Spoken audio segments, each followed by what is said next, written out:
On t'a peut-être dit, prends n'importe quel préampli, ça ne change pas grand-chose. C'est faux, et je vais te prouver pourquoi en moins de 2 minutes. Une platine vinyle produit un signal extrêmement faible, environ 2 à 5 millivolts. C'est 100 fois plus faible qu'un signal CD ou streaming. Le rôle de l'ampli phono, c'est d'amplifier ce signal et de corriger la courbe RIA, une compensation de fréquence appliquée à l'enregistrement vinyle depuis les années 50. Si ton préampli est de mauvaise qualité, tu vas entendre un son creux, sans corps dans les basses, des aigus agressifs ou sifflants, un voile sur les médiums, là où vivent les voix et les instruments. Tu peux avoir la meilleure platine du monde. Si ton ampli phono est médiocre, tu passes à côté de ton vinyle. Erreur numéro 1, mettre 400 € dans une platine et 15 € dans un préampli intégré bas de gamme. C'est comme acheter un bolide et y mettre du carburant de mauvaise qualité. La règle de base, consacre au minimum 20 à 25% de ton budget platine à ton ampli phono.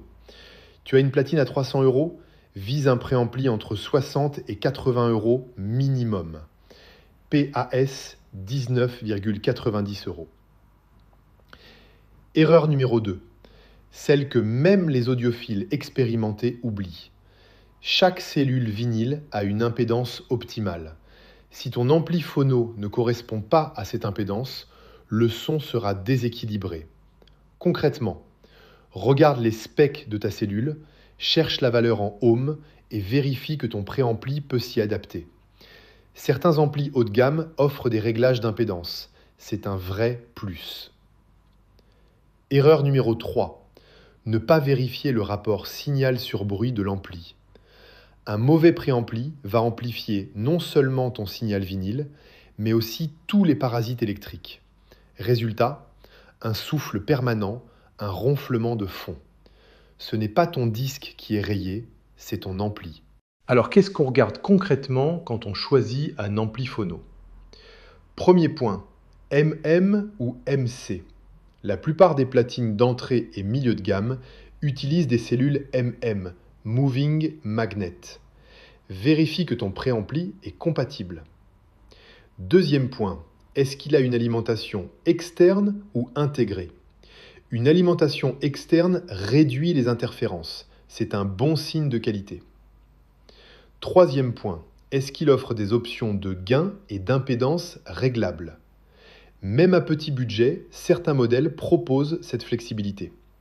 J'ai mis dans la description les liens directs vers les modèles que je recommande selon les budgets, de 50 € à 200 €. Ce sont des liens Amazon affiliés, ça ne te coûte pas un centime de plus et ça m'aide à continuer à créer ce type de contenu. Pour résumer, ton ampli phono n'est pas un accessoire, c'est le cœur de ta chaîne vinyle.